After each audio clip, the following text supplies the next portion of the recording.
Thank you so much for taking out your time for us. हम सभी लोग काफ़ी ज़्यादा एक्साइटेड हैं आपसे बात करने के लिए, स्पेशली बायोडायवर्सिटी और जो सिटीजन साइंस के टॉपिक्स हैं, उनको लेकर बात करने के लिए। तो हमारा फर्स्ट क्वेश्चन ये है, जब आपने अपने पास में 5-10 सालों में मुनस्यारी में और कुमाऊँ जैसे एरिया में बायोडायवर्सिटी के काफ़ी ज़्यादा मेजर चेंजेस नोटिस करे होंगे। स्पेशली जो बर्ड का ग्रासलैंड वाला एरिया है, जो वेटलैंड वाला एरिया है, जिसमें बर्ड्स पे डिपेंड करती है, तो उनमें आपको क्या डिफरेंस देखने को मिला? अच्छा सवाल है। मैं वेटलैंड्स के बारे में बहुत ज़्यादा नहीं कह पाऊँगा क्योंकि मैं वेटलैंड्स के आस-पास काम नहीं करता हूँ ज़्यादा। उच्च हिमालय में वेटलैंड्स हैं। वहाँ पक्षियाँ भी आते हैं, मगर जिस तादाद में हम लोग या तो तिब्बत और तिब्बती पठार और लद्दाख वाले वेटलैंड्स या नीचे हमारे जो प्लेन्स के इलाके वेटलैंड्स हैं, उस पैमाने में पक्षियाँ नहीं आती। वो एक मैं क्लैरिफ़िकेशन करना चाहता हूँ। दूसरा ग्रासलैंड्स बहुत है उच्च हिमालय में, जिसको हम बुग्याल क्षेत्र कहते हैं और वहाँ भी काफ़ी पक्षियों का जैव विविधता डाइवर्सिटी है। तो वो भी मैं बताना चाह रहा हूँ। जहाँ तक पक्षियों का कम होना या ज़्यादा होना, आज के दिन क्या हो गया है कि कोई भी हमारे पास समस्या सामने में आता है, तो सबसे पहले सबसे आसान है कहना कि क्लाइमेट चेंज के कारण अ, पक्षियों का बिहेवियर में या पक्षियों का तादाद में बदलाव है। कुछ जगह में वो आसान है उसका कोरिलेशन करना, यानी कि डेटा देकर हम कोरिलेट कर सकते हैं। आज के दिन शायद पक्षियों के लिए क्लाइमेट चेंज के अलावा जो आप लोग ये महसूस कर रहे होंगे फिन्स बीवर के साथ, वो है हैबिटेट डिग्रेडेशन या हैबिटेट डिस्ट्रक्शन। जो आवास है पक्षियों का वही खत्म हो रहा है, तो पक्षियों का क्लाइमेट चेंज से रिलेट करना मतलब वो सेकेंडरी हो गया है। आवास ही नहीं रहेगा पक्षियों का, तो पक्षियाँ ही नहीं रहेंगे, तो वो कैसे अडैप्ट करेंगे या कैसे उनमें बदलाव आएगा, वो एक सवाल आता है। सबसे ज़्यादा जो हम लोगों ने चेंज देखा है वो है कि आवास जो है डिफ़ॉरेस्ट एरियाज़ या जो पॉकेट्स थे अच्छे फॉरेस्ट के, वहाँ रोड्स बन गए हैं या वो जगह कट गए हैं और लोगों का पहुँच जो है वो अंदरूनी जंगल तक हो गया है। तो इन कारणों से आवास में बहुत ज़्यादा नुकसान हुआ है, जिस कारण से पक्षियों में मैं कह नहीं सकता हूँ कि पॉपुलेशन कमी हुई है नहीं है, क्योंकि हम लोगों ने वैसे डेटा स्टडी किया नहीं है। मगर बदलाव कुछ-कुछ नज़र आ रहे हैं कि जैसे एक उदाहरण से मैं दे सकता हूँ। एक पक्षी है जिसका नाम है ग्रेट पैरेट। ये उच्च हिमालय लगभग 2800 मीटर से 3500 मीटर में रहता है और इसका आवास जो है वो उच्च हिमालय बाँस है, रिंगाल। अलग-अलग किस्म के रिंगाल जो उच्च हिमालय में होते हैं, तो वो छोटा पैमाने का रिंगाल है। बड़े बाँस, मोटे बाँस नहीं होते हैं। वो 15-20 फुट ऊँचे तक उगते हैं और वो लगभग इतने गोलाई तक उनका जो तना होता है, वो जो कल्स हम कहते हैं, इंडिविजुअल कल्स इतने मोटे तक होते होंगे। तो ग्रेट पैरेंट का जो नेस्टिंग है, वो इन बैम्बूज़ में होता है और ये अलग-अलग बैम्बू के जो कल होते हैं, उसको जोड़कर एक बीच में कप नेस्ट बनाता है। तो पुराने ज़माने में या 40-50 साल पहले जब बहुत तादाद में जानवर इन जगहों में नहीं जाते थे या लोग कम जाते थे, तो ये बाँस जो है वो बहुत घने होते थे और घना बाँस में ये अपना घोंसला डालते थे और शायद इनका तादाद बना रहा होगा। मालूम नहीं है हमको क्योंकि इसका बेसलाइन हमारे पास नहीं है। वो एक मुख्य कारण है जो हम बता नहीं पा रहे हैं कि पक्षियों के गणना में गिरावट है या नहीं है, क्योंकि हमारे पास बेसलाइन नहीं था। तो ग्रे पैरेंटल का ये हो गया है कि क्योंकि भैंस, गाय और बकरियाँ इस रिंगाल के जंगल में चर रहे हैं, तो ये रिंगाल जो है वो फैल गया है। जहाँ पहले वो चिपक-चिपक के रहते थे, अब रिंगाल जो है वो दूर-दूर हो गए हैं और वो दूर-दूर में उसको सील नहीं पा रहे हैं अपना कप नेस्ट बनाने के लिए। और अगर वो बना भी दे रहे हैं, वो हल्का-सा हिलता है, कोई जानवर नीचे से जा रहा है, तो उनके अंडे जो है नीचे गिर जाते हैं। तो वो एक हम लोग डायरेक्ट इम्पैक्ट देख सकते हैं हैबिटेट डिग्रेडेशन का। दूसरा सवाल मैं सिर्फ दोहरा रहा हूँ कि बहुत जगह में हमारे पास डेटा नहीं है कहने के लिए कि मौसम परिवर्तन, जलवायु परिवर्तन या आवास का विनाश से क्या पक्षियों की तादाद में फ़र्क आया नहीं आया। जो भी हमारे पास जानकारी है वो कहा-सुनी है कि जाड़ों में जब बहुत गहरी बर्फ़ पड़ती थी तो हिमालय से बहुत सारे पक्षी हज़ारों की संख्या में हमारे खेत में जुटते थे। आजकल वो नहीं आते हैं। तो वैसी कहानियाँ सुनने को मिलता है। कभी-कभी हम उसका साइंटिफिकली हम उसको कोरॉबोरेट कर सकते हैं कि इस साल बहुत अच्छी बर्फ़ पड़ी है, तो कुछ एक फिंच टाइप के बर्ड जो प्लेन माउंटेन फिंच जो है, जो हज़ारों की संख्या में दिखता है, वो कभी-कभी हमको भी दिख जाता है। हाँ, तो मैं ये सवाल को यहाँ रोकता हूँ और अगर मौका मिलेगा तो हम दोबारा इसमें वापस आ जाएँगे। ओके। अगला सवाल।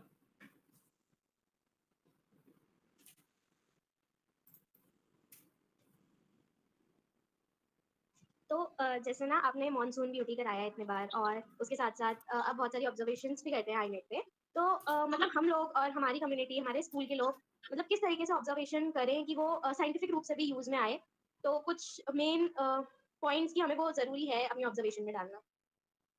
बहुत अच्छा सवाल है नेहा। हाँ, मॉनसून ब्यूटी का ये अब 5वाँ एडिशन है। थोड़ा-सा मैं इतिहास में जानना चाह रहा हूँ कि मॉनसून ब्यूटी बना कैसे? आप लोग शायद सब स्कूल में रहे होंगे जब कोरोना आया और स्कूल के तौर-तरीके बदल गए। आप लोग जैसे अभी हम लोग जो ये गूगल मीटिंग कर रहे हैं, ये शायद कोरोना नहीं होता तो उनको ये आदत नहीं होती ऐसे ज़ूम मीटिंग या गूगल मीटिंग्स करना। तो 2019 में हम लोगों ने एक नेचर गाइड ट्रेनिंग प्रोग्राम शुरू किया था मुक्तेश्वर क्षेत्र में, जहाँ लगभग 20-22 लोग उस ग्रुप में थे, जहाँ मेरा काम था उनको ऑफलाइन ट्रेनिंग देना, यानी कि जाना और उनको ट्रेनिंग वॉक्स पे ले जाना, प्रेज़ेंटेशन फिज़िकली करना और नॉर्मली उस समय हम सिर्फ ई-वर्ड इस्तेमाल करते थे, हम आइनैक्सिस यूज़ नहीं करते थे। आइनैक्सिस मैंने 2014 में शुरू किया करना, मगर उस समय मेरे को मज़ा नहीं आया क्योंकि मेरे को समझ नहीं आया कि ये कैसे कर रहे हैं, क्या हो रहा है? तो 2019 दिसंबर में हमने ये ट्रेनिंग प्रोग्राम शुरू किया, उसके बाद हमने हर महीने में 3-3 4-4 दिन ऑफलाइन हम लोगों ने ट्रेनिंग किए। फिर कोरोना आया और मार्च में हमको समझ नहीं आया कि क्या करना है, क्योंकि मौका भी था कि सब लोग घर बैठे हैं और टूरिज़्म का काम भी नहीं है, खेती लोग कर ही रहे हैं, लोग बाहर अपने ग्रामीण क्षेत्र में इतना फ़ायदा ये था कि हम बाहर निकल सकते थे अपने खेतों के लिए या जंगल का काम के लिए। तो मौका था लोगों को, खासकर जो बेरोज़गार रह गए थे, कि वो बाहर निकल के कुछ अपना टाइम का इस्तेमाल करें। फिर हम लोगों ने शुरू किया था कि क्यों ना हम एक व्हाट्सएप ग्रुप बनाएँ और उस व्हाट्सएप ग्रुप में जो हम रोज़ देख रहे हैं, उसको शेयर करें। और उस समय ये आइडिया था कि हम रोज़ एक चीज़ नया शेयर करेंगे, एक बर्ड, एक बटरफ्लाई, एक कुछ ऐसे करके। तो फिर हम लोगों ने व्हाट्सएप में शुरू किया तो लगा कि यार ये ठीक माध्यम नहीं है, क्योंकि मेरे ऊपर सारा जोर आया सारा डेटा को डाउनलोड करके उसको स्प्रेडशीट में डालने के लिए कि कौन किसने क्या देखा है। और फिर हमने कहा यार क्यों ना कुछ और ट्राई करते हैं। उस समय फिर हम लोगों ने iNaturalist सीखा और वहाँ फिर हम लोगों ने देखा कि प्रोजेक्ट्स भी होते हैं। तो एक साइड था कि हम अपना निजी अवलोकन डाल सकते हैं, दूसरी साइड ये प्रोजेक्ट का जो टूल है, बहुत ही महत्व है। अभी कुछ समय में शायद eBird में भी ऐसे प्रोजेक्ट टूल्स आने वाला है, क्योंकि इतना इफेक्टिव है। फिर लगभग जुलाई 2020 में हमने एक 60 डे नेचर चैलेंज किया हमारे ग्रुप में, जो पहला अवतार था मॉनसून ब्यूटी का। और हमने कहा कि देखते हैं कि 60 डे नेचर चैलेंज में हम क्या-क्या देख सकते हैं। उस समय हमने नंबर्स में ध्यान नहीं दिया और जो नेहा ने पूछा कि कैसे हम इम्प्रूव कर सकते हैं, तो हमारा जो गाइडलाइंस था वो बहुत सरल था। एक चीज़ देखो, उसको अच्छी तरह से देखो और उसको डिस्क्राइब करो अपनी भाषा में कि आपने क्या देखा। और कोशिश करो कि रोज़ जो है कम से कम 15 मिनट आप नेचर के लिए ऑब्जर्वेशन के लिए देना।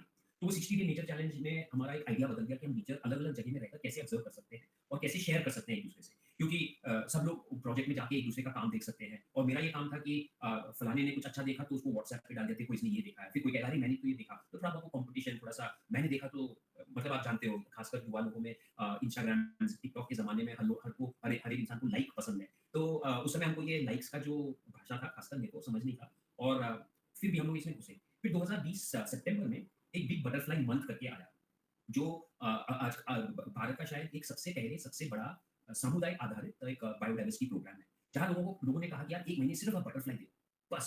तो उस समय मेरे को सितंबर तक थोड़े से कोरोना के जो क्या बोलते हैं नियमों में थोड़ा-सा ढील आया, तो मैं मुनस्यारी से मुक्तेश्वर चले गया और हम लोगों ने वो 30 दिन रोज़ हम लोगों ने सुबह से शाम सिर्फ बटरफ्लाई देखे।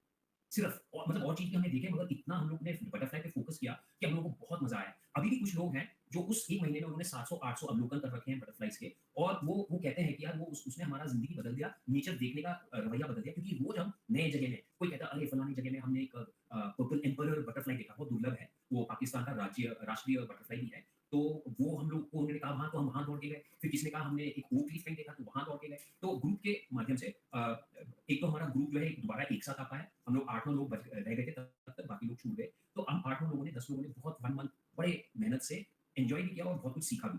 इसलिए हमारे ग्रुप में जो बटरफ्लाई से संबंधित जानकारी है बहुत अच्छा है। तो उससे फिर हमको एहसास हुआ कि एक्चुअली ये कम्युनिटी बनाने के लिए, कम्युनिटी फीलिंग बनाने के लिए और व्यवस्थित रूप से प्रोजेक्ट करना एक अच्छी बात है। और इसीलिए फिर हमने अगले साल से जो 60 डे नेचर चैलेंज है, उसको एक बड़े पैमाने में माने किसी के लिए भी ओपन मानसून ब्यूटी के नाम से हमने किया। और एक कारण ये भी था कि अगर हम अपने ही बीच में कॉम्पिटिशन करें या अपने ही कॉम्पिटिशन मतलब गलत वाला नहीं, मगर अपने ही बीच में हम एक किस्म से शेयरिंग करें, तो एक किस्म से 4-5 मेंढक एक कुएँ में हो जाते हैं। 1 मेंढक एक कुआँ तो हम सुना ही हमने, मगर 4-5 मेंढक एक कुएँ में वो भी ज़्यादा ठीक नहीं है। हमने कहा हमको दूसरे लोगों से भी मिलना है, सीखना है, उनका हेल्प लेना है और खासकर क्योंकि हम लोग सीखने के मोड में थे। तो जब पहली बार मानसून ब्यूटी किया था तो हम लोगों का जो सोच ये था कि इस बार अगर 50 लोग जुड़ जाए हमारे साथ और हम 5,000 अवलोकन कर लें, तो बहुत बड़ी बात होगी। मगर जैसे-जैसे उस समय 2021 में जितने इवेंट्स आज हैं, उतने थे नहीं। सिटीज़न नेचर चैलेंज था नहीं उस समय। था मगर इंडिया में उतने बड़े पैमाने में नहीं था। ईबर्ड के इतने इवेंट्स नहीं थे। आईनैचुरलिस्ट के इतने इवेंट्स नहीं थे। अब तो नेशनल मॉथ वीक और ईबर्ड के 10 इवेंट्स। तो उस समय दूसरा ये था कि हम लोगों ने जानबूझ के ये इवेंट को लंबा रखा है। क्यों? क्योंकि आप लोग सब सिटीज़न सीएनसी और नेशनल मॉथ वीक वगैरह में शामिल होते हो और आप जानते हो कि टाइम देना मुश्किल होता है। और ये सैटरडे संडे में हमने सीएनसी करना है दिन भर। आपका स्कूल बहुत फॉर्च्यूनेट है कि आप लोगों को टाइम मिल रहा है। अन्य स्कूलों के पास टाइम नहीं है। दूसरा ये है कि हमारा समझ है कि जितना टाइम लोग देंगे आउटसाइड नेचर में, उनका सीख भी ज़्यादा होगा और वो अपने स्तर से, खासकर कामकाजी लोग, वो अपने स्तर से वो शेड्यूल कर सकते हैं अपना नेचर वॉचिंग का कार्यक्रम। तो 2021 का मानसून ब्यूटी अच्छा रहा। 2022 में हमने बीटलमेनिया साथ में लगा कि जहाँ बीटल्स में हम फोकस करेंगे। उस 2022 में हम लोगों ने ऑनलाइन वेबिनार्स भी शुरू किए और वही सिलसिला चलते रहा 2024 उस समय बहुत सारी सीख आए, प्रोजेक्ट कैसे चलाना है, कैसे लोगों को रिक्रूट करना है और हमारा आइडिया फिर भी ये था कि ग्रामीण इलाके में जो छूट गए हैं लोग, जैसे जिया बबलू और राजू से मिली होगी, तो राजू जो है वो इंडियाज़ टॉप 4 आईनैचुरलिस्ट ऑब्जर्वर है। मैं मतलब वो 16 साल की उम्र से अपने घर से काम के लिए निकल गया। पहले वो वन वन का चौकीदार रहा, उसके बाद वो पत्थर तोड़ने के काम में, दीवार खड़ा करने के काम में, खेती के काम में। वहाँ से वो आज इंडिया का एक टॉप 5 आईनैचुरलिस्ट ऑब्जर्वर है और वो बहुत सारी चीज़ में बहुत अच्छा है। साइंटिफिक जानकारी आप उसको साइंटिफिक नेम पूछोगे नहीं बता पाएगा, मगर वो बता बता पाएगा कि ये बीटल अलग है, ये बटरफ्लाई अलग है, ये बर्ड अलग है और वो बहुत जगह उत्तराखंड में घूमा है। तो वैसे लोगों को हमारा आइडिया मेरा ग्रुप का आइडिया ये है कि हम ऐसे लोगों के साथ काम करना चाह रहे हैं, जो ऐसे रिमोट इलाके में हैं, जिनके पास संसाधन नहीं है, जिनके पास हुनर है, उनको हम सपोर्ट करना चाह रहे हैं। और वैसे लोगों का जो आइडेंटिफायर्स हैं पूरे वर्ल्ड से जो जुड़े रहते हैं, अगर आप मॉथ्स या बटरफ्लाइज़ करते हो तो आप लोग को पहचान में आते होंगे बोरिस बी जो बीटल्स का आईडी करता है या वोंगवन जो कीटों का आईडी बग्स का आईडी करता है या नेचुरलिस्ट आदित्य या उडोनट ऐसे लोग से एक रिश्ता जैसे बन जाता है। हम सिर्फ एक माध्यम है, कहाँ एक गाँव में बसा एक लड़का दुनिया का सबसे अच्छा बीटल एक्सपर्ट के साथ संपर्क कर सकता है।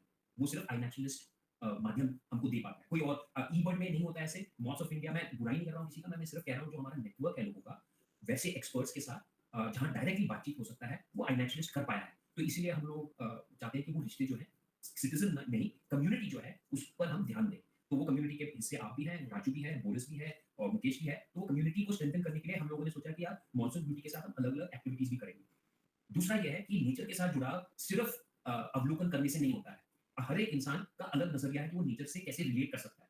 पिछले साल हम लोगों ने creative expression of monsoon beauty भी किया। आप लोगों के कुछ सबमिशंस भी आए और फिर उसको हम लोगों ने रैंकिंग और जूरी में डाला और तो ये था कि कोई जो है जो साइंटिफिक नेम नहीं जानना चाहता है, जो रोज़ आईनैट में नहीं जाना चाह रहा है, वो किसी दूसरे तरीके से वो जुड़ना चाहता है, तो उनके लिए भी एक मौका होना चाहिए। कोई तीसरा तरीका भी हो सकता है जो लोग जुड़ सकते हैं, जो सिर्फ वॉक्स पे आना चाहते हैं, तो उनके लिए भी एक मौका होना चाहिए। तो हम लोग कोशिश कर रहे हैं कि जो जिस किसी तरीके से जुड़ सकता है नेचर से, उनके लिए हमारे पास एक माध्यम होना चाहिए। हमको इंटरेस्ट नहीं है कि वो सिर्फ iNaturalist पे नंबर बढ़ाए और या फर्स्ट आए या सेकंड आए। हम चाहते हैं कि उनके अंदर एक नेचर के प्रति जुड़ाव बने रहे और नेचर से जुड़े लोगों के साथ जुड़ाव बने रहे। तो 2 चीज़ नेचर के साथ जुड़ाव और अन्य लोगों के साथ जुड़ाव। क्योंकि आगे की जो हमारी समस्या है या जो अभी भी हमारी समस्या है, वो लड़ाई से नहीं हो पाने वाला है। वो एक-दूसरे को समझकर और एक-दूसरे को इन्फ्लुएंस करके वो जो समस्या है उनका हल आने वाला है। मुश्किल रास्ता है, मगर एक टाइम आएगा जब हमको लड़ाई मिलकर करनी पड़ेगी, मगर उसके लिए तैयारी भी करनी पड़ेगी और बिना जानकारी तैयारी नहीं हो पाती। तो वो एक तीसरा पहलू है कि कम्युनिटी साइंस में, कम्युनिटी प्रोजेक्ट्स में जानकारी को शेयर करना, एजुकेशन। एक एजुकेशन है एबीसीडी सीखना, पहाड़े सीखना, थ्योरम सीखना और दूसरा एजुकेशन है कि समाज को समझना और पॉलिटिक्स और इकोनॉमिक्स जो हमारे सिस्टम है उसको समझना। तो हम ज़्यादा धीरे हैं कि बड़े पैमाने में क्या हो रहा है दुनिया में और हम कैसे कर सकते हैं। तो एक किस्म से नेचर से जुड़ा एक पहला कदम है जहाँ हम लोगों को फिर कह सकते हैं कि भैया अब क्या? अब आपने तो बहुत सारी सुंदर तितलियाँ देख ली है। अब तितलियों का घर खत्म हो रहा है, अब क्या करें? तो वो एक सवाल फिर हम लोगों के सामने पेश कर सकते हैं। अब मैंने बहुत लंबा बात कर दिया है, अब आप लोगों के पास जो सवाल होंगे हाँ, तो इसी से रिलेटेड है, जैसे अभी आपने अपनी बात में भी शेयर किया कि आपने बहुत सारे मतलब जो ग्रामीण या फिर कैसे भी क्षेत्रों के जो लोग हैं, उनके साथ भी काम किया है और ट्राई किया है कि वो लोग भी इन्वॉल्व हो इन चीज़ों में। तो जब भी आप उनके साथ बात करते हैं या फिर आपने कुछ सेशंस लिए हैं, जैसे ऑनलाइन भी लिए हैं, ऑफलाइन भी लिए हैं, तो आप उसमें ऐसा मतलब क्या वो डालते हो कि वो लोग इन्वॉल्व हो पाते हैं? क्योंकि एक चीज़ होती है बात करना, सेशन लेना, चले जाना, बट अगर वो लोग इन्वॉल्व हो रहे हैं, तो आप ऐसा क्या यूज़ करते हो वहाँ पे कि वो लोग इन्वॉल्व हो पाते हैं? वेरी गुड क्वेश्चन ये बहुत गहराई में जाता है जो हम लोग काम कर रहे हैं। मेनली जो ग्रामीण इलाके में है वो है आर्थिक स्कूलों में जब हम जाते हैं तो अलग नज़रिया है। टीचर कहते हैं बच्चों को करना पड़ता है। एक्चुअली हम लोगों को अच्छा नहीं लगता है कि जहाँ स्कूल के बच्चों में इतने पहले ही उनके बैग जो इतने बड़े हैं और उसके बाद हम जाके और उनको एक नया सरदर्द बन जाए। तो इसीलिए एक कारण है हम चाहते हैं कि उनसे जुड़े जो स्वेच्छा से हमारे साथ जुड़े। मगर जो हम लोग देख रहे हैं ये आर्थिक संसाधनों, आर्थिक सहायता के आधार पे हम लोग लोगों को इन्वॉल्व कर सकते हैं। कम्युनिटी साइंस, सिटीजन साइंस जो अमीर परिवार से है या आप देखो iNaturalist या ई-वर्क करने के लिए मिनिमम आपको एक फ़ोन का ज़रूरत है। आप वो उन ग्रामीण स्कूलों का सोचिए जिनके परिवार में ही एक फ़ोन है, ठीक है? कोरोना के कारण से बहुत सारे स्कूलों को बदलना पड़ा और ज़बरदस्ती उनको फ़ोन खरीदना पड़ा। मगर फिर भी एक फ़ोन खरीदना और उसको चलाना आसान नहीं है। फ़ोन खरीद लिया, फिर उसका इंटरनेट पैक, फिर जो भी सब्सक्रिप्शन ये वो जो भी जैसे ये महँगा है, तो वो एक महँगाई वाला एक एस्पेक्ट आ जाता है। जो हम लोग मॉडल इस्तेमाल करते हैं, हम बहुत ज़्यादा लोगों के साथ नहीं करते हैं। हम लोग मीटिंग्स करते हैं या ट्रेनिंग्स करते हैं, उनमें से अगर कुछ लोग रुचि लेते हैं, तो हम उनको शॉर्ट टर्म फेलोशिप्स देते हैं। मेनली क्योंकि ये एक आर्थिक समस्या है। अगर आपके पास सपोर्ट नहीं है या आर्थिक स्टेबिलिटी नहीं है, तो आप ऐसे आउट ऑफ सिलेबस वाली चीज़ों में, सिर्फ आउट ऑफ सिलेबस स्कूल के लिए नहीं, जो कामकाजी लोग हैं उनके लिए भी, वो कैसे अपना टाइम दे पाएँगे? या तो वो कमाएँगे या वो नेचर वॉचिंग करेंगे। दोनों वो एक साथ कर नहीं पाते हैं। तो हम लोगों को ऐसे एक देखना पड़ता है कि हम कैसे लोगों को आर्थिक सपोर्ट देकर उनको जोड़ें। इसीलिए हम लोगों के पास बहुत सारे हंड्रेड्स ऑफ पीपल का एक लिस्ट नहीं है जिनको हमने सपोर्ट किया है। कम है क्योंकि सिर्फ आर्थिक सपोर्ट नहीं, संसाधन के लिए। कोई अगर नेचर वॉचिंग कर रहा है तो कम से कम उनके पास कुछ किताबें होनी चाहिए।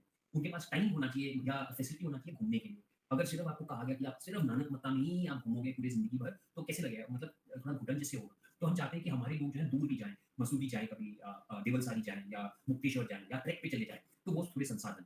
तीसरा उनको अन्य लोगों से मिलाना। कि ये अन्य लोग हैं, कोई उनसे सीनियर होंगे, कोई एक्सपर्ट होंगे, कोई उनसे जूनियर होंगे। तो अलग-अलग लोग से जब मिलते हैं, तो उनको समझ आता है कि हम अकेले नहीं हैं इस कार्य में। चौथा जो आर्थिक सपोर्ट का मैंने कहा था, उसमें हम लोग बुक्स के अलावा कभी कैमराज़ और दूरबीन्स भी देते हैं लोगों को, और फिर हम कहते हैं कि अब ये आपके लिए है।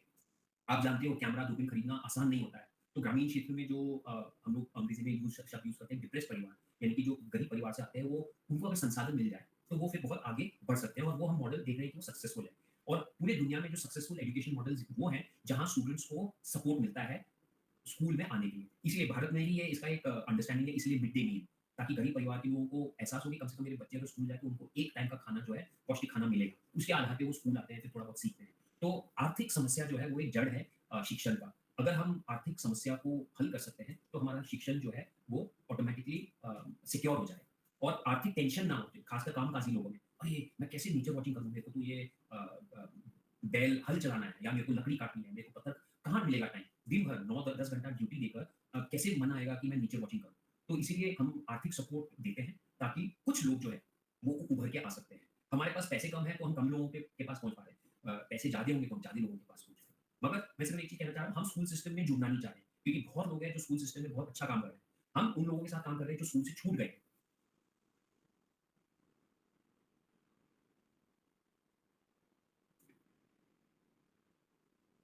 नेक्स्ट सवाल। आप तो में से हमारा हाँ, गो अहेड सिंधु। नवजोत, बोलो। तो हमारा नेक्स्ट क्वेश्चन है कि लाइक जो आईनेट और ईबर्ड जैसे काफ़ी सारे प्लेटफ़ॉर्म हैं, सिटीज़न साइंस डाटा जिसमें हम लोग उसमें हमें काफ़ी ज़्यादा मिल जाता है। तो क्वेश्चन इज़ कि हम इन जैसे प्लेटफ़ॉर्म जो है, इससे जो मिले हम हमें मतलब जो मिलता है सिटीज़न साइंस डाटा, उससे कैसे इस्तेमाल कर सकते हैं अवेयरनेस के लिए और अवेयरनेस मतलब जो लोकल पीपल्स को अवेयर करे, बायोडायवर्सिटी और बर्ड्स के लिए। और दूसरा इसको कैसे यूज़ कर सकते हैं मतलब जो कुछ पॉलिसीज़ है ना बर्ड के कंज़र्वेशन के लिए, उसको मतलब उसपे थोड़ा असर डालने के लिए कैसे इसको यूज़ कर सकते हैं? थैंक यू सिमरन। मेरे को एहसास हो रहा है कि नेहा का मैंने एक सवाल का जवाब नहीं दिया है कि कैसे हम इससे सीख सकते हैं, तो इसी में मैं जोड़ दूँगा कि सिमरन के नवजोत के सवाल में। तो पहले अवेयरनेस का आज के दिन हर एक गाँव में लगभग एक स्कूल है, प्राइवेट या सरकारी स्कूल है, टीचर हैं जो नॉर्मल जो करिकुलम है उसमें आपको शिक्षण दे रहे हैं। और आप लोगों ने ऐसे कई स्कूलों के साथ आप लोग गए होंगे और देखा भी होगा कि क्या सिलेबस है और कैसे पढ़ाई होती है। कुछ स्कूलों में अच्छी पढ़ाई होती है, कुछ स्कूलों में साधारण पढ़ाई होती है। मगर जो भी हमारा पढ़ाई है वो फ़ोकस्ड है लोगों को मेन स्ट्रीम करियर में, इंजीनियर, डॉक्टर या प्राइवेट सेक्टर में कंप्यूटर टेक्नीशियन या आईटी सेक्टर में ऐसे। और उसके आगे दुनिया बंद है, यानी कि सोच बंद है, दुनिया बंद है, सोच को वो सीमित रख रहा है। तो चाहे हम नेचर का इंट्रोडक्शन करें, चाहे हम बुक्स करें, चाहे हम फ़िल्म्स करें, मेन आइडिया ये है लोगों को कहने के लिए कि आप सीखना सीखो। और एक बार लोग सीखने का भी एक तरीका होता है। तो वो एक बार सीखना आ जाता है, पढ़ना आ जाता है स्वेच्छा से, और फिर आप स्रोत खुद ही ढूँढ पाते हैं। तो कैसे हाउ टू लर्न, वो एक हमारा एक फंडामेंटल है। क्योंकि एक स्तर के बाद जैसे खासकर जो स्कूल और कॉलेज के बीच में जो ट्रांज़िशन होता है, वो है स्कूल में सब कुछ आपको एज़ पर करिकुलम जाना पड़ता है। आपका स्कूल अलग है तो मैं कह नहीं सकता हूँ, मगर नॉर्मल स्कूल जो है, वो उनका एक करिकुलम होता है और हर हफ्ते में होता है कि हम ये करिकुलम फ़ॉलो करेंगे। कॉलेज में जब आते हैं, तो जो टीचर्स हैं वो कंसर्न नहीं है कि आप कैसे पढ़ रहे हो। उनका कंसर्न है कि ब्रॉडली आपको दिशा देना, बाकी पढ़ाई करना आपका है। प्रोफेशनल कोर्सेज़ में जाओगे तो वो और भी कम इंस्ट्रक्शन मिलता है। जितना आप सीनियर क्लासेस में जाओगे उतना कम आपको गाइडेंस मिलता है। तो मेनली हमारे स्कूल्स में कैसे सीखना है वो नहीं बताया जाता है, और वो एक बहुत बड़ी खामी है, कमी है। तो हम लोग कोशिश कर रहे हैं कि हमारे जो प्रोग्राम्स हैं उनसे हम लोग कैसे सीखें दिखाएँ, साथ-साथ में उनको मज़ा भी आना चाहिए, वो दोनों एक साथ चलें। और एक बार सीखना आ जाता है तो उसके बाद जैसे आप में से कितने लोग वर्ड बुक्स यूज़ करते हो? Physical word books? हाँ, ये आप अपना हाथ क्या बोलते हैं, रेज़ कर सकते हो या थम्स अप दे सकते हो। ठीक है, 3, ठीक है। और आप में से मर्लिन कितना यूज़ करते हो? कौन-कौन लोग यूज़ करते हैं? 2 लोग, ठीक है। ठीक है, हो सकता है और लोगों ने भी जवाब दिया हो, दिखाई नहीं दे रहा है। मगर अगर आप एक फिज़िकल किताब खोलोगे, जिसमें चित्र है, कुछ लेख है, लिखा हुआ है, तो एक बार आपने एक बर्ड बुक पकड़ लिया, तो अगली बार आपको कोई एक मैमल बुक देता है या आपको एक मॉथ बुक देता है, तो आपको सीखना नहीं पड़ता है कि वो मैं बुक कैसे पढूँ? क्योंकि आपको ऑलरेडी आइडिया है कि मैं कैसे इस किताब से जानकारी निकालूँ। तो वो एक सिंपल उदाहरण है सीखने का तरीका। तो उसके बाद आपके पास सामने कोई भी किताब आ जाए, तो आप उस किताब से डरोगे नहीं, क्योंकि आपको मालूम है कि किताब में ही सब कुछ भरा हुआ है, जो मेरे को सीखने के लिए एक तरीका दिखाएगा। अब जब हम लोग कम्युनिटीज़ में जाते हैं, समुदाय में जाते हैं, तो फर्स्ट है उनको बेसिक से शुरू करना कि लुभाना, कि आप जुड़ो हमारे साथ, ताकि आप एक मृणाल देख पाओ, आप एक दुर्लभ पक्षी देख पाओ, या आप घूमने चले जाओ, या पेड़ों के बारे में जानकारी लो। याद रखना जब हम ग्रामीण क्षेत्र में जाते हैं तो लगभग उनको ऑलरेडी वाइल्ड लाइफ और पेड़ों के बारे में मालूम होता है। रिश्तों के बारे में भी मालूम होता है। तो अक्सर ये होता है कि जब हम उनके साथ जाते हैं तो हम लोग ज़्यादा सीखते हैं और सिर्फ़ हम उनको जो है अंग्रेज़ी नाम या वैज्ञानिक नाम बता पाते हैं। मगर कभी-कभी ऐसे भी होता है जहाँ हम भी उनको कुछ-कुछ ख़ास चीज़ जो हमने पढ़ा हो किताब से या इंटरनेट से देखा हो, उनको उस चीज़ के बारे में हम बता सकते हैं। एक उदाहरण से मैं देना चाह रहा हूँ लगभग 10-12 साल पहले हम लोग एक मुंसियारी के एक बड़े से स्कूल में गए और हमने उनसे पूछा कि उत्तराखंड का राज्य पक्षी क्या है? तो सबने कहा मोनाल। उस समय हमने पूछा लगभग 100 लोग थे उस हॉल में, 100 से भी ज़्यादा। फिर हमने पूछा कि आप में से कितने ने मोनाल देखा? तो लगभग शायद 1 या 2 ही हाथ खड़े हुए और ताज्जुब हुआ कि मुंसियारी में रहने वाले बच्चे मतलब 98% ने मोनाल नहीं देख रखा था। तो क्योंकि फिर भी वो ग्रामीण क्षेत्र में रुके रह रहे हैं, उसका मतलब ये नहीं है कि उनका बाहर का शिक्षण जो है उसमें कुछ ज़्यादा ध्यान दिया गया है। तो मेन आइडिया ये है कि इवेंट्स करके moth screening, tree walk, bird walk, frog walk, beetle walk ऐसे करके लोगों को दिखाना कि हाँ, आप जानते हैं कि नेचर सब जगह है, मगर एक व्यवस्थित रूप तरीका है उसको देखने के लिए, हम आपको दोनों का जोड़ करना चाहते हैं। 3 साल पहले हमने बीटल वॉक किया था और जो मेरे साथ के हैं राजू और बबलू मैं नहीं था उस समय तो मैंने उनसे कहा था कि जहाँ भी आप जा रहे हो बीटल वॉक के लिए, 1 दिन पहले चले जाना और देख लेना कि कहाँ-कहाँ गोबर है, क्योंकि गोबर में गुबरीला आपको मिलेगा। तो जब वो वॉक पे गए और उन्होंने गोबर को तोड़ा और अंदर से बीटल निकल आए, तो जो उनके साथ वॉक पे गए वो लोग खुश हो गए। अरे! गुबरीला अच्छा मेरे को नहीं मालूम था कि ये बीटल है। देखा है उन्होंने गुबरीला, मगर बीटल क्या होता है वो जोड़ लगाना वो हमारा काम है। तो धीरे-धीरे हम लोग लोगों को जोड़ते हैं, हमको नंबर्स का ध्यान नहीं है। मतलब है मगर हम उसको पैमाना नहीं रखते कि हमारे वॉक में 16 लोग आए या 2 लोग आए।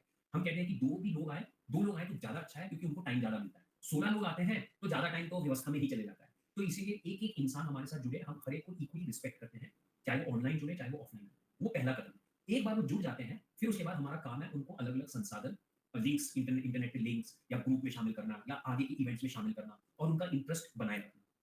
जो हम देख रहे हैं ज़्यादातर वो लोग इंटरेस्ट रख पा रहे हैं जो अपने ज़िंदगी में थोड़ा बहुत सुरक्षित है। जो लोग सुरक्षित नहीं है, कुछ समय के लिए आते हैं, फिर उनको कहीं कीड़ा-जड़ी के लिए चले जाना पड़ता है या कहीं मकान बनाने के लिए चले जाना पड़ता है, तो मुश्किल है, हम लोग दुखी हो जाते हैं।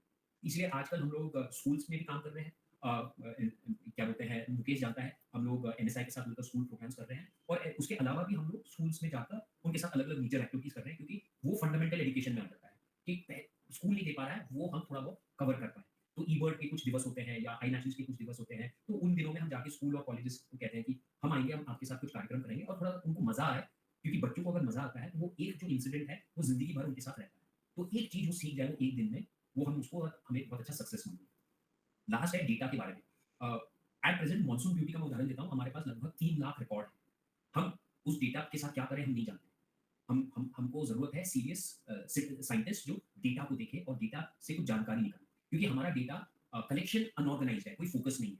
यानी कि जो जिसको जो मिल रहा है वो डाल दे रहे हैं। हम हाँ, बीटल्स में हमने थोड़ा फ़ोकस किया है, ऑर्किड्स और फर्न्स पे फ़ोकस किया है, मगर वो स्टैटिस्टिकली बहुत कम है। बाकी डेटा जो है वो लिटरली डाइवर्स डेटा आ रहा है। अब उसका मतलब हम क्या निकालें, वो उससे हम जूझ रहे हैं। और कुछ आइडियाज़ हैं कि हम लोग ज़्यादातर देखना चाह रहे हैं कि किस स्टेट से कितने लोग जुड़े हैं और फर्दर उस स्टेट में किस डिस्ट्रिक्ट से जुड़े हैं। उदाहरण के लिए अगर हम उत्तराखंड देखें, तो हमारे 13-14 ज़िलों में से ज़्यादातर जो एक्टिविटी है वो ऊधम सिंह नगर होगा, पिथौरागढ़ होगा, थोड़ा नैनीताल, थोड़ा अल्मोड़ा होगा और थोड़े कुछ अन्य डिस्ट्रिक्ट्स से होंगे। मगर कुछ डिस्ट्रिक्ट्स चमोली हो गया या बागेश्वर हो गया या चंपावत हो गया, अ, जहाँ से मुकेश है वो जानता है कि वहाँ आईनेचुरलिस्ट का एक्टिविटी बहुत कम है। तो वो हमारा अगला कदम है कि जहाँ एक्टिविटी नहीं है, वहाँ हम लोगों को जोड़ें और 1-2 लोग भी जुड़ जाएँ तो उस डिस्ट्रिक्ट का पैमाना बदल जाता है। ये तो हम सिर्फ डिस्ट्रिक्ट में आ रहे हैं। अब तहसील में जाएँगे तो वो नज़रिया और भी बुरा दिखता है। पिथौरागढ़ के 8-9 तहसील में से सिर्फ मुनस्यारी तहसील में एक्टिविटी दिखेगी। बाकी 8 तहसील में कुछ एक्टिविटी नहीं है। तो धीरे-धीरे एक-एक, 2-2 लोगों को जोड़ने का हमारा कोशिश है।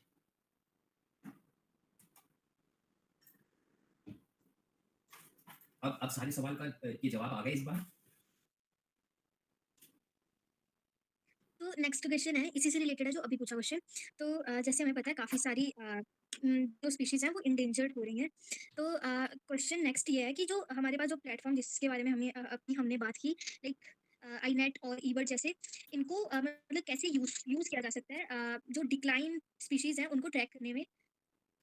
तो हाँ, ये क्वेश्चन है। Good good question. INaturalist को आप यूज़ नहीं कर सकते हैं पॉपुलेशन ट्रेंड के लिए, जो बताने के लिए कि कम हो रहा है या ज़्यादा हो रहा है। उसके कई कारण हैं क्योंकि जो भी आपका जो आई नेचुरलिस्ट पे डेटा है, वो रैंडम है। यानी कि मौका मिला आपने डाल दिया, मौका नहीं मिला तो आपने नहीं डाला, व्यवस्थित नहीं है। जो रिसर्च करते हैं, उनके कुछ पैमाने होते हैं कि एफर्ट कितना लगाया और क्या वो एफर्ट जो है वो कंसिस्टेंट रहा या नहीं रहा। मान लो आज के दिन आप तय करते हो कि मैं देखना चाहती हूँ कि मेरे यहाँ अ, पाइड कुकू कितने तादाद में है। आज शुरू करोगे, 1 साल के लिए आप डेटा जमा करोगे, रोज़ 15 मिनट उसी जगह में जाके एक सर्वे करोगे, तब आप 1 ईयर के बाद आप कह पाओगे कि मैंने 1 साल एक जगह में 15 मिनट सर्वे किया और मैंने व्हाइट कुकू रहने को एशियन कोयल कह सकते हैं, एशियन कोयल को ट्रैक किया और ये रहा उसका ट्रेंड। वो 1 साल के पास 1 साल का डेटा का बता पाऊँ।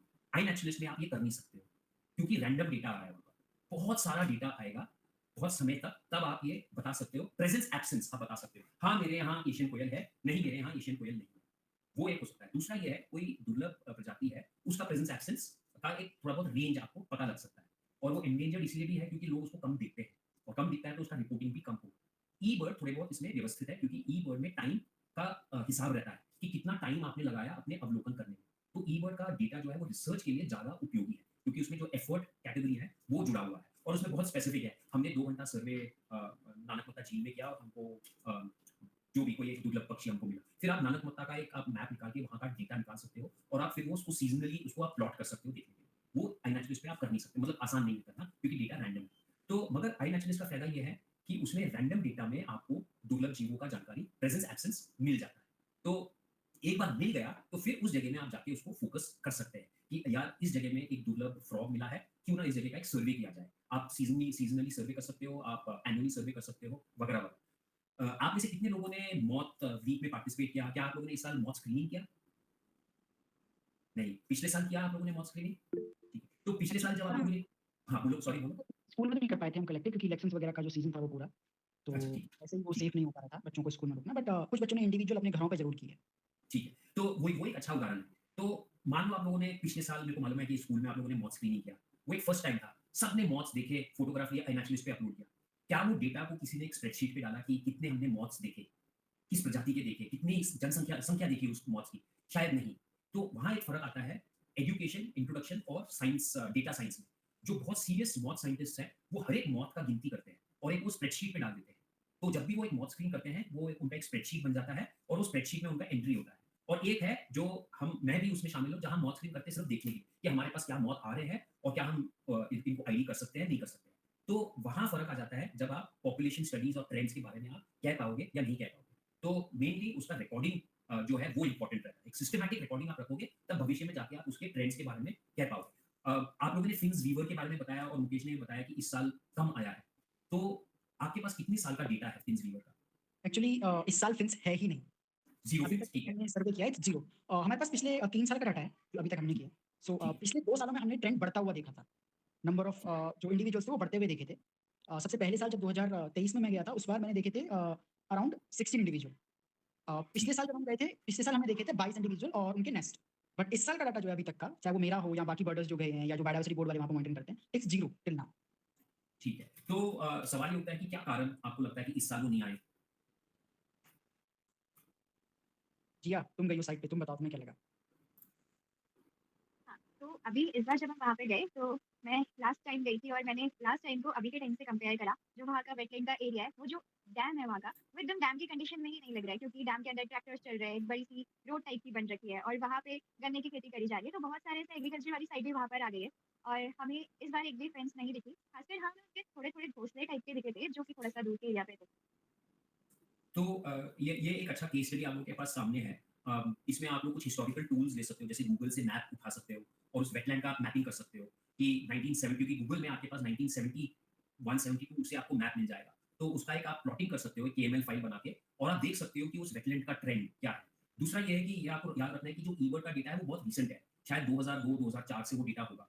अन्य जगहों में लिटरेचर रेफरेंस करके आप लोग फिन्स वीवर का हिस्टोरिकल हैबिटेट के बारे में आप पता कर सकते हो। तो हालाँकि आपके पास नंबर में हो सकता है डेटा ना हो, मगर आपको प्रेज़ेंस एब्सेंस पता लग जाएगा। क्योंकि इस बार जो है वो आपका डेटा दिखाएगा कि फिन्स वीवर वाज़ एब्सेंट। अगले साल अगर वापस आ गया, तो आपको ये देखना पड़ेगा कि इस साल वो गया कहाँ?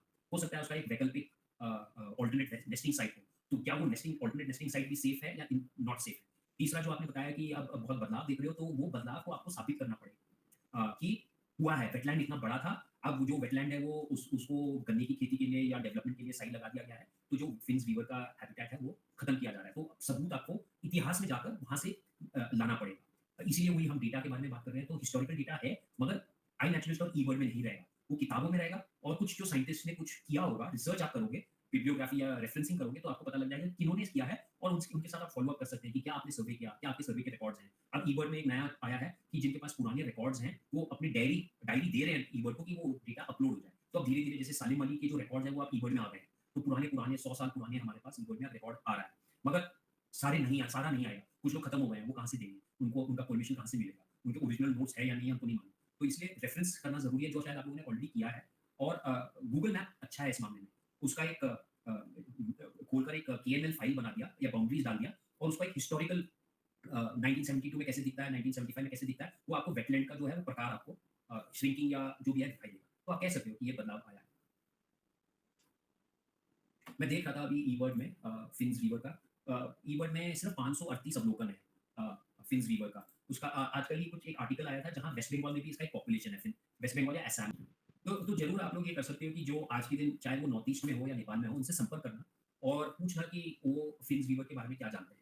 क्योंकि छोटे-छोटे मतलब वही एक रिसर्च का एक हिस्सा है कि अन्य जो लोगों ने जानकारी जमा किया है, उसको भी एकत्रित करना और वो एकत्रित करके आपको थोड़ा बहुत हो सकता है आइडिया मिल जाए। मैं अपना निजी उदाहरण आपको एक बताना चाह रहा हूँ ये ग्रेट पैरेट बिल को लेकर। तो अगर आप ग्रेट पैरेट बिल का रेंज देखोगे, तो आप देखोगे कि ये उत्तराखंड के जो चेकलिस्ट है उसमें लगातार आता है। Great parrot bill, black footed parrot bill. Black footed parrot bill common है, मतलब रिलेटिवली कॉमन है। ग्रेट पैरेट बिल जो है वो उत्तराखंड में अस्कोट सैंक्चुरी और फिर केदारनाथ के इलाके में ही पाया गया है। उसका हम हिस्टोरिकल रेंज नहीं जानते हैं। उसका अगला पॉपुलेशन जो है वो नेपाल है, फिर उसका अगला पॉपुलेशन जो है वो फिर नॉर्थ ईस्ट चले जाता है। बीच में बहुत गैप्स हैं। तो क्या वो पक्षियाँ थे या नहीं थे? नंबर 1। दूसरा हम जानते हैं कि ये माइग्रेटरी पक्षी नहीं है क्योंकि ये बैगलर परिवार से हैं। यानी कि वो सालाना उनका माइग्रेशन दूर नहीं होते होंगे, ज़्यादातर ऑल्टीट्यूडनल माइग्रेशन थोड़ा बहुत हो सकता है। तीसरा इनका जैसे आप लोग देख रहे हैं कि हरिपुरा में ये आपका फिन्स रिवर का घास के साथ जुड़ाव है, तो ये इनका बैम्बू के साथ जुड़ाव है। तो 2012, 13, 14 में हम लोगों ने 8-10 ग्रेट पैरेट बिल देखे। फिर उसके बाद उत्तराखंड में किसी ने नहीं देखा। फिर 2023 में हम वापस गए, सिर्फ देखने के लिए कि ग्रेट पैरेट बिल लुप्त हो गया उत्तराखंड से या अभी है। तो हम लोग को 2 मिले, सिर्फ 2। 2024 में गए, दोबारा सिर्फ 2 मिले। 2025 में गए, दोबारा हमको सिर्फ 2 मिले। तो अब हमको नहीं मालूम है कि ये सिर्फ 2 बचे हुए हैं या इनका पॉपुलेशन और बढ़ा है। हम लोग बहुत कम जगह में हमने सर्वे किया है। तो हम जानते हैं कि शायद इनका पॉपुलेशन एक दूसरी जगह में नज़दीक में होगा, जहाँ हम पहुँच नहीं पाए हैं। तो उसके लिए हमको टाइम देना पड़ेगा। तो सिर्फ ये हम जानते हैं कि हाँ, अभी फिलहाल ग्रेट पैरेट बिल है, मगर लुप्त होने की कगार में है। मगर दूसरी तरफ से जो उसका हैबिटेट है, उसमें कुछ रिकवरी आया है। तो हो सकता है कि हैबिटेट रिकवर हो गया हो, इनका पॉपुलेशन बढ़ गया हो और हम लोग सिर्फ एक हिस्से में सर्वे कर रहे हैं तो उनको दूसरा दिखाई नहीं दे रहा। तो इसे अन्य लोगों से आप बातचीत करोगे, उनका जानकारी लोगे, तो हो सकता है आपको कुछ ऐसे आइडियाज़ मिले कि फिन वीवर जो है, कहाँ जा रहा है जाड़ों में और क्या उसका कुछ और वैकल्पिक नेस्टिंग का तरीका है या नहीं है।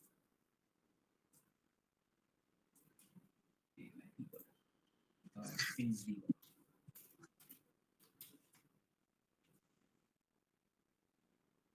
आप लोग ईबर्ड रेगुलरली यूज़ करते हो, राइट? हाँ। हो सकता है कि किसी ने कुछ उसका मतलब किया होगा क्योंकि मैं वेस्ट बंगाल में देख रहा हूँ कि इसका एक पॉपुलेशन जो है वो बिल्कुल ये सुंदरबन के बगल में है।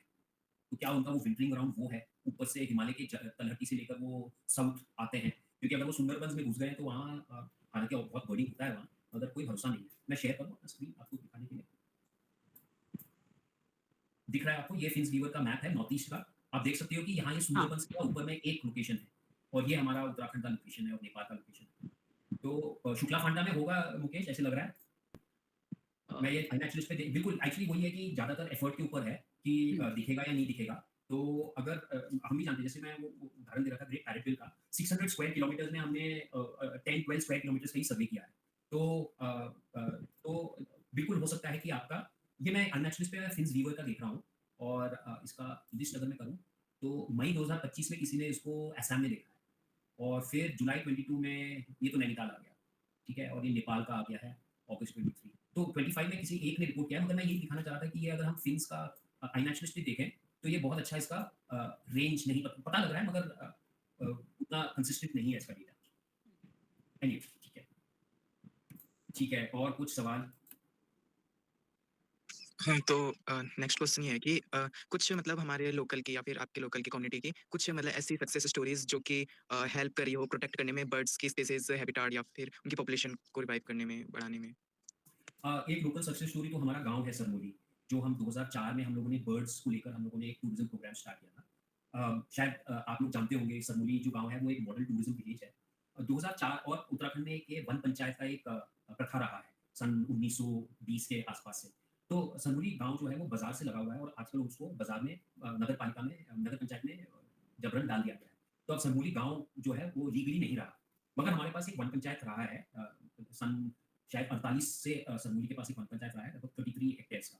तो सन 2004 में ऐसे हुआ कि जो हमारा वन पंचायत है वो बहुत ही बुरे हालत में था। ना उसका चौकीदारी, ना उसका बचाव, ना उसका रख-रखाव और लोग परेशान भी थे कि जंगल हमारे कटते जा रहे हैं और कुछ लोगों को ही फ़ायदा हो रहा है। तो एक अच्छे इंसान बने सरपंच वो 2003 में पंचायत इलेक्शन में। वो पहले तो वो सरपंच बने, फिर 2004 में वो ग्राम प्रधान भी बने। तो उस उन्होंने जब वो सरपंच बने तो उन्होंने कहा कि हमको अलग सोच रखनी पड़ेगी हमारे वन पंचायत को बचाने के लिए। तो उन्होंने अलग-अलग लोगों को अपने पंचायत मंडली में नामित किया और वो जुड़े। उसमें से एक मल्लिका भी थी, मल्लिका भी थी। और जब 2004 में उन्होंने अपना पद में वन पंचायत के सरपंच के पद से इस्तीफा दिया, तो जब दोबारा चुनाव हुआ तो उसमें मल्लिका को सरपंच बनाया गया। उससे पहले मैं, मल्लिका और अन्य लोग जो थे हमको वन पंचायत के सदस्य तक भी नहीं बनाए गए थे। उन्होंने कहा, "आप बाहर वाले हो, आप सदस्य कैसे बनोगे?" तो जो 2004 में जब हमारा वन पंचायत में काम शुरू हुआ तो कुल मिला के हम लोग नुकसान में चल रहे थे। यानी कि आय नहीं था मगर हमको खर्चे करने थे। उस समय ये था कि 300 परिवार हैं, बाज़ार के बगल में है। हम कर क्या सकते हैं इस जगह के साथ कि हम बचाएँ भी, लोगों का काम भी आए, लकड़ी, पतेल, घास वो भी मिले, साथ-साथ में जंगल बचे भी, साथ-साथ में इसमें कुछ आर्थिक फ़ायदा भी परिवारों को हो। और तो उस समय हम लोगों ने प्राकृतिक आधारित पर्यटन का कार्यक्रम शुरू किया। और उस प्राकृतिक आधारित कार्यक्रम में ट्रैकिंग एक बड़ा हिस्सा था क्योंकि उस समय मुनस्यारी ट्रैकिंग के मामले में बहुत पॉपुलर था। आज के दिन तो बहुत जगह में ट्रैक्स जा रहे हैं मगर उस समय मुनस्यारी को बहुत अद्भुत जगह माना जाता था। दूसरा प्रकृति का दृश्य जो है वो कुदरती रूप से मुनस्यारी में पहाड़ बिल्कुल सामने है तो वो भी उसके लिए भी बहुत लोग आते थे। और तीसरा जैव विविधता के मामले में उस समय नेचर टूरिज्म इंडिया में बहुत बड़े पैमाने में जिस पैमाने में हम आज देख रहे हैं नहीं था। चौथा मुनस्यारी में उस समय होटल नाम के कुछ थे नहीं, यानी कि रहने के संसाधन भी नहीं थे। तो साइमल्टेनियसली एक साथ ही हम लोगों ने होम स्टेज भी शुरू किए, साथ-साथ में प्राकृतिक आधारित पर्यटन जहाँ लोगों को पहले मिलकर पहले हम लोगों ने सीखा हमारे जंगल के बारे में और आसपास के बारे में और उसके आधार पे हम लोगों ने कार्यक्रम शुरू किया। उस समय हम लोगों ने जो फेजेंट परिवार है, मुर्गी परिवार है, उसको हमने चुना और उसके माध्यम से हमको एक छोटा-सा प्रोजेक्ट मिला जो वर्ल्ड फेजेंट एसोसिएशन करके है और या वर्ल्ड गैलीफॉर्म्स एसोसिएशन है। तो जितने भी मुर्गी प्रजाति हैं, उसको लेकर हमने एक छोटा-सा एक रिसर्च प्रोजेक्ट और रिसर्च प्रोजेक्ट के माध्यम से उसका संरक्षण के बारे में हम लोगों ने बातचीत किया। अब सरमोली में जो है, उसमें कम प्रजाति हैं। हिल पार्टरिज हो गया, कोकलास हो गया, कलीच फेजेंट हो गया, ब्लैक फ्रैंकोलिन हो गया। विंटर में कभी-कभी हमारे जंगल में मोनाल भी आ जाता था। मगर उसके ऊपर में खलिया तक अगर हम जाएँ तो टोटल हमारे 15 या 16 किस्म के फेजेंट पक्षियाँ पाए जाते थे। Satyr tragopan, chief pheasant, Himalayan snowcock, Himalayan snow partridge ऐसे मिलकर और नीचे थोड़ा घाटी तक जाते थे और 2-4 और जुड़ जा रहे थे। तो कुल मिला के 20 किलोमीटर के क्षेत्र में लगभग 15 या 16 फेजेंट प्रजाति पाया जा रहा था। तो उसका हम लोगों ने एक स्टेटस रिपोर्ट बनाया कि उनका तादाद क्या है। सबसे मुश्किल और सबसे दुर्लभ इनमें से चीफ फेजेंट और सटायर ट्राइगोपैन है और उनका रिसर्च करते वक़्त बहुत मज़ा आया क्योंकि बहुत सुबह जाना पड़ता है और करना पड़ता है।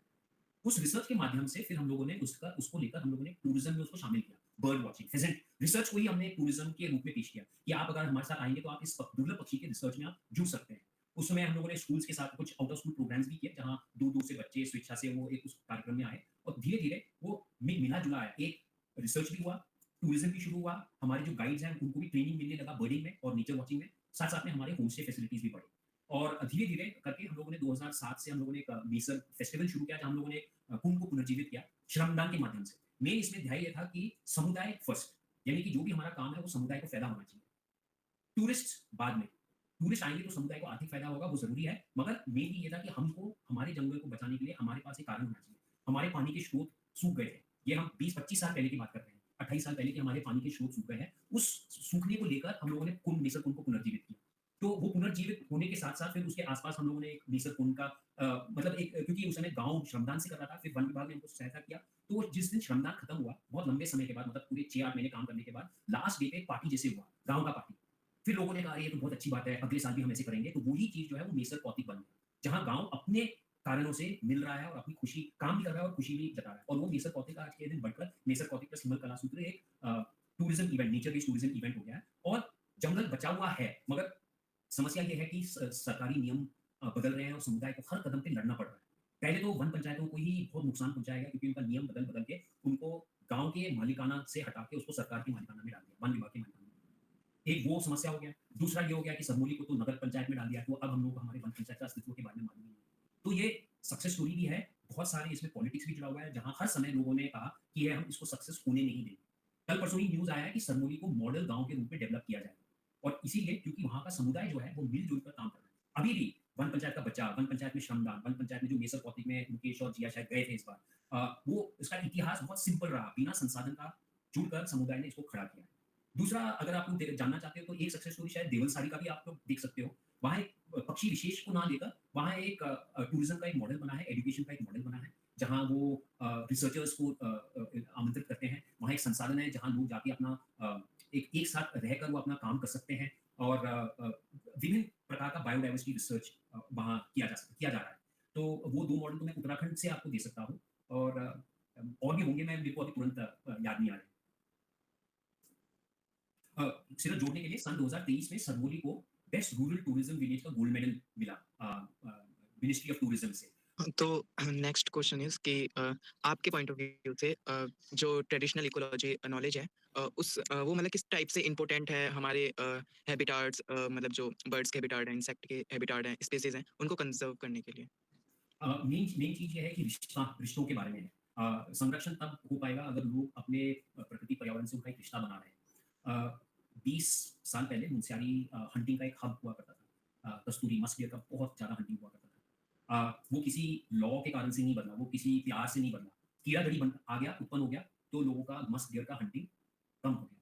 मगर हंटर्स जो हैं उनका एक रिश्ता होता है जंगलों के साथ, जो आज के दिन भी जो हम जितने भी सीरियस नेचर वॉचर्स हैं वो हम कंपेयर नहीं कर पाएँगे।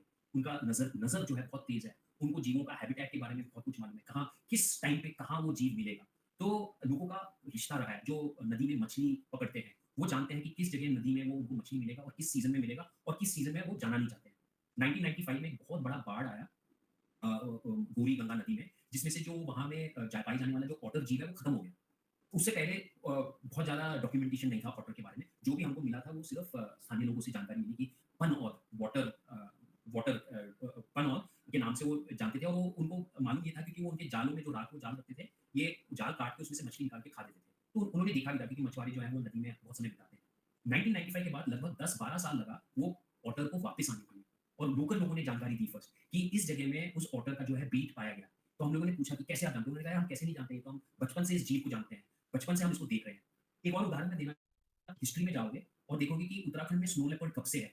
तो 1998 या 1999 में डब्ल्यूडब्ल्यूएफ ने एक स्टडी को पब्लिश किया कि पहली बार उत्तराखंड में स्नो लेपर्ड पाया गया। तो ताज्जुब की बात है, 100 साल से बकरी वाले बुग्याल क्षेत्र में जा रहे हैं, स्नो लेपर्ड को देख रहे हैं। वो उन्होंने मारा भी है स्नो लेपर्ड को क्योंकि वो अपने बकरियों को बकरियों को का नुकसान कर रहे थे। देखा है, उनके पास शायद उनके पंजे भी रहे होंगे, कुछ जो भी जैसे भी है, मैं नहीं जानता हूँ कि क्या सबूत रहा होगा। मगर उनका जानकारी का कोई मान्यता नहीं था। जब तक किसी वैज्ञानिक ने एक रिपोर्ट नहीं प्रकाशन किया एक फ़ोटो के साथ, लोगों को लोग मान ही नहीं रहे थे कि उत्तराखंड में स्नो लेपर्ड है। तो यानी कि हम लोकल लोगों का जानकारी को नज़रअंदाज कर रहे हैं। तो हमारा काम है कि अगर आप नज़रअंदाज कर रहे हो, तो हम ऐसे सुविधा और टेक्निक्स और टूल्स लोकल लोगों को दें कि वो साबित कर पाएँ कि हाँ, हमने ये चीज़ देखी है। वो सेकंड है, फर्स्ट है मानना उनकी बात। पहले एक और तीसरा एक उदाहरण मैं दे रहा हूँ। एक जनजाति समुदाय है जिनका नाम है वनराजी। मात्र उत्तराखंड में उनका 700 या 800, 500 या 600 का जनसंख्या है। वो वो जो है क्या बोलते हैं बहुत ही क्या बोलते हैं असली आदिवासी हैं, जो 40 साल पहले हंटर गैदरर के रूप में रहते थे। उनका कोई स्थायी निवास नहीं था, घर नहीं थे। घर थे तो छप्पर टाइप थे जंगल के बीच में। तो जबरन 40 साल पहले उनको कहा गया, "यार अब आप जंगल में ऐसे घूम नहीं सकते हो, जगह नहीं है, एक जगह में बसे रहो।" तो कभी कोई कारण से हम लोग जब उनसे मिल रहे थे, तो हम लोग उनको सांपों के बारे में बात कर रहे थे। ये सन 99-2000 ऐसे होगा। तो उस समय हम लोगों को मुनस्यारी क्षेत्र में सांपों का जानकारी कम था और हम लोग ढूँढ रहे थे क्योंकि हमारा काम था थोड़ा जैव विविधता के बारे में पता करना। तो उन्होंने कहा सांपों के बारे में हम बात नहीं करना चाहते हैं, हम बहुत डरते हैं सांपों से। तो हमने कहा क्यों आप डरते हैं? नहीं, नहीं बहुत खतरनाक सांप है हमारे जंगल में। तो उन्होंने कुछ उदाहरण दिए कि एक सांप खड़ा हो गया और उसने गाय को डंक मारा और वो गाय वहीं मर गई। और जो उन्होंने विवरण दिया उस सांप का, उन्होंने कहा बहुत लंबा चौड़ा सांप था, बिल्कुल हमारे बराबर खड़ा हो गया और उसके पीले और काले धारियाँ थी। तो हमने कहा वो तो किंग कोबरा है। तो उनको तो किंग कोबरा नाम नहीं मालूम था, उनको ये मालूम था कि ये एक सांप जो है बहुत डरावना सांप है और उससे दूर रहना होगा। उस समय पूरे मुनस्यारी गोरी घाटी में किंग कोबरा का कोई जानकारी नहीं था। हम लोग ताज्जुब कर गए कि ऐसे सांप होगा और हम लोग को समझ नहीं आया कि ये सच है या नहीं है। मैं ये कहानी को मैंने 3 साल पहले सुना था तो मैंने तो कहा नहीं यार आप खाली बना रहे हो, ये सच नहीं हो सकता। फिर दूसरा उन्होंने कहानी सुनाई एक उड़ने वाला सांप का। उन्होंने कहा पेड़ में उड़ने वाला सांप है। मैंने कहा यार वो भी बड़ा ताज्जुब है, ये तो होना नहीं चाहिए यहाँ। और ऐसे ही हुआ जब हम लोग को जानकारी मिली या हम लोग का एक दोस्त एक सांप पकड़ के ले आया तो पता लगा कि वो तो किंग कोबरा का बेबी पकड़ के लेके आया। तब हमको एक सबूत मिला कि हाँ किंग कोबरा है यहाँ। फिर मेरे एक और दोस्त हैं उन्होंने उसी गाँव के आस-पास उसने देखा कि एक सांप जो है पेड़ पर बहुत तेज़ी से जा रहा है। जाके वो सांप को पकड़ पाया और पता लगा कि वो ब्रॉन्ज़ बैक ट्री स्नेक निकली। तो दोनों कहानियाँ जो ये समुदाय ने हमको बताया वो सत्य निकले। हम लोग थे जो हम लोग मानने के लिए तैयार नहीं थे। तो इसीलिए मेरे को लगता है कि थोड़ा बहुत हम लोगों को मिलकर साधन भी देने हुए कि वो रिकॉर्ड कर पाएँ और अगर नहीं भी है तो उनका जो विवरण है उसको लेकर मैच करना कि क्या हो सकता है। आज के दिन किंग कोबरा जो है वो उत्तराखंड में जगह-जगह में पाया जा रहा है। 2200 मीटर तक मिल रहा है वो, 2400-500 मीटर तक जा रहा है। कोई अब ये बता नहीं पा रहा है कि ये क्लाइमेट चेंज के कारण से है या कुदरती रूप से पहले था और लोगों ने उसको ध्यान नहीं किया।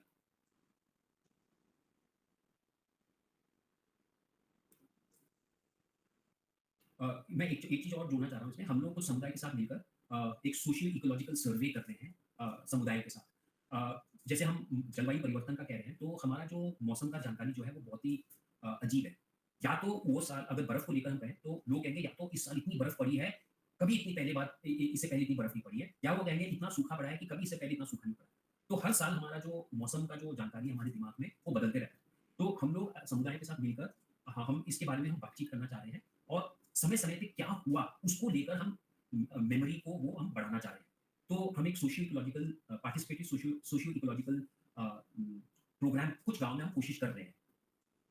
इसी कारण से कि गाँव का जो एहसास है, समुदायों का जो एहसास है, वो हम लेकर हम उसको देख पाएँगे। विज्ञान के साथ, आधुनिक विज्ञान के साथ मिला पाएँगे। ठीक है, तो एक आखिरी सवाल जो हम आपसे पूछना चाहते हैं, क्या आपके नज़रिए में आने वाले दिनों में सिटीज़न साइंस का क्या रोल हो सकता है? स्पेशली जैसे एंडेंजर्ड जो स्पीशीज़ है और जो बर्ड्स है जैसे प्रिंस वीवर, इनको बचाने में, और आपको क्या लगता है कि यंग लोग इस फ़ील्ड में कुछ नया ला सकते हैं या फिर कुछ फ्रेश लेकर आ सकते हैं? हाँ, ये सवाल पहले भी आया, मैं छूट गया कहना। तो सिटीज़न साइंस का तो बहुत बड़ा रोल है, ख़ासकर क्योंकि आज के दिन हमारे पास बहुत सारे टूल्स हैं। पहले तो साइंटिस्ट बनना एक ये था कि भैया आपको एक पीएचडी करनी पड़ेगी, तभी आप साइंटिस्ट माने जाएँगे। मगर अब हम देख रहे हैं, जैसे मैंने 3-4 उदाहरण दिए हैं सामुदायिक जानकारी का, जहाँ साइंटिस्ट जो बड़ी-बड़ी वैज्ञानिक संस्थाओं से हैं, उन्होंने नज़रअंदाज किया, और बाद में जब उनको फोटोग्राफिक सबूत मिला, तभी उन्होंने पुष्टि की, जो समुदाय को पहले से बहुत पहले से मालूम है। तो सिटीज़न साइंस जो आज के दिन हमारे पास टूल्स हैं, वो ये एक हथियार है, जहाँ आम इंसान जो है, वो साबित कर सके कि जो ये इलाका है, और मैं ज्योग्राफिक इलाका नहीं, मगर ये नॉलेज का जो इलाका है, ये सिर्फ जो पीएचडी या एमएससी कर रहे हैं उन्हीं के हाथ में नहीं है, हम भी इसमें योगदान कर सकते हैं। नंबर एक। दूसरा, ट्रू सिटीजन साइंस वो है जहाँ समुदाय खुद अपने प्रोजेक्ट्स को डेवलप कर पाए। अगर आप विकिपीडिया में जाके सिटीजन साइंस का डेफिनेशन देखोगे, तो उसमें लिखा है कि वो प्रोजेक्ट जो वैज्ञानिक तैयार करते हैं, ताकि आम इंसान उसमें जुड़ पाए। तो वो मेरे को तो बहुत बुरा लगता है कि वैज्ञानिक ही क्यों? क्या मतलब, और इंसान जो है वो अपने मन से कोई सवाल नहीं खड़ा कर सकता? कुछ भी हो सकता है। लोग पानी का क्वालिटी को लेकर प्रोजेक्ट्स कर रहे हैं, लोग मिट्टी का बहाव को लेकर प्रोजेक्ट्स कर रहे हैं, जैव विविधता को लेकर प्रोजेक्ट्स कर रहे हैं। तो वो साधन जो है वो हमारे हाथों में है, और हमारे जैसे लोगों का ये है कि वो साधन जो है वो और लोगों तक पहुँचाएँ। ये नहीं कहने के लिए कि मैं ये करना चाहता हूँ या चाहती हूँ, ये कि ये आपके पास साधन है, और इससे आप अपना जानकारी जमा करके आप अपना कहानी या अपना जानकारी आगे बढ़ा सकते हैं। जहाँ तक जैव विविधता का है, ज़रूर ये एक एक्चुअली शिक्षण का एक बहुत बड़ा टूल है, जहाँ लोग अगर जुड़े, तो वो सीख भी सकते हैं, और एक बार वो सीखने लगते हैं, तो फिर वो ध्यान दे सकते हैं उनके गाँव के भीतर या उनके क्षेत्र के भीतर दुर्लभ जीव क्या हैं, और फिर वो जोड़ लगा सकते हैं अपने बुजुर्गों से बात करके कि पहले था या नहीं था, और था तो कहाँ था, आज के दिन कहाँ है, तादाद कितना है। वो खुद अपने सवाल खड़े कर सकते हैं, और वो अपना जानकारी जो है वो दुनिया को पेश कर सकते हैं कि भैया ये जीव हमारे पास है, हमारे गाँव क्षेत्र में, हमारे जंगल क्षेत्र में है, और हम इसका बचाव भी करना चाहते हैं, और इसका जानकारी शेयर भी करना चाहते हैं। ये जानकारी शेयरिंग एक मुश्किल है, क्योंकि कुछ ऐसे जीव हैं जो इतने कीमती हैं, अगर लोगों को पता लगा कि वो उसका हंटिंग होने लग जाएगा, तो वो भी एक समस्या है, तो वो सावधानी भी बरतनी पड़ेगी। कुछ लोग जो हैं ऐसे जीवों का खोज कर रहे हैं जिसका वो कमर्शियलाइज़ेशन कर सकते हैं। मशरूम्स हो गए, या दुर्लभ साँप हो गए, या दुर्लभ मेंढक हो गए, मतलब जो भी जैसे भी है। तो ये एक दो तरफ़ा का तलवार है, और अगर हम एजुकेशन को लेकर करें तो बहुत अच्छा है, और अगर हम कॉमर्स कमर्शियलाइज़ेशन को लेकर करें तो शायद हमको सावधानी बरतनी पड़ेगी। तीसरा ये है कि आज के दिन मेरे ख्याल से भारत में 90% जो लिटरेचर है जैव विविधता का, बायोडायवर्सिटी का, वो अंग्रेज़ी में है। मेरे ख्याल से 10% जो है वो स्थानीय भाषाओं में है, और वो भी दक्षिण भारत में ज़्यादा, मलयालम, तमिल, महाराष्ट्र मराठी में, हो सकता है बंगाली में। हिंदी जो लगभग 600 मिलियन लोग बोल रहे हैं, उसमें जैव विविधता का जानकारी बहुत कम है। तो सिटीज़न साइंस का एक रोल ये भी है, जैव विविधता का जानकारी को उसको उसका लोकल लैंग्वेज में उसको शेयर करना, और वो आसान कर देता है। खासकर अब जो इतने सारे आसान ट्रांसलेशन के टूल्स हैं, तो छोटा-छोटा भी जानकारी अगर बढ़ जाए, 1 प्रजाति का, 5 प्रजाति का, 10 प्रजाति का, तो वो स्थानीय इलाके में उस जानकारी का जो है वो जनरल नॉलेज जो है वो बढ़ जाता है, और उसमें ज़रूरी है कि स्थानीय जानकारी को इनकॉर्पोरेट करना। तीसरा जो है वो स्थानीय कहानियों का, जो जिसके लिए हम लोग भी जोर देते हैं। 22 अगस्त को इंटरनेशनल फोकलोर दिवस है, यानी कि पूरा दिवस ही है जहाँ हम लोग फोकलोर जो है स्थानीय कहानियों को महत्व दे रहे हैं। तो वो भी एक तरीका है जहाँ हम लोग लोगों को कह सकते हैं कि आप जुड़ सकते हो।